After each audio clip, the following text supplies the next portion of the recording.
অন্যায় করেছো, গুনাহ করেছো, পাপ করেছো, আমার আল্লাহর কাছে তওবা করো, রব্বে কারীম গুনাহগুলো মাফ করে দেবে।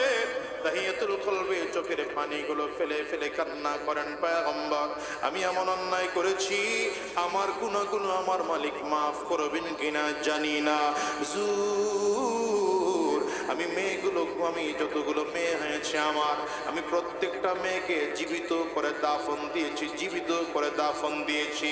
এমন একজন দুইজন নয় পয়গম্বর, আমি 100 মেয়ে আমার হয়েছে বিভিন্ন স্ত্রীদের ঘরে। আমি আমার সব মেয়েগুলোকে জীবিত দাফন দিয়েছি। সর্বশেষ যে মেয়েটার কথা বারবার করে মনে পড়ে আমার নবীজির সামনে তাহিয়াতুল কলবি বলেন, পয়গম্বর আমি কোনো ব্যবসায়ী সফরে ছিলাম, আমার বিবি তখন সন্তান সম্ভবা ছিল। আমার বিবি ভালো করে জানে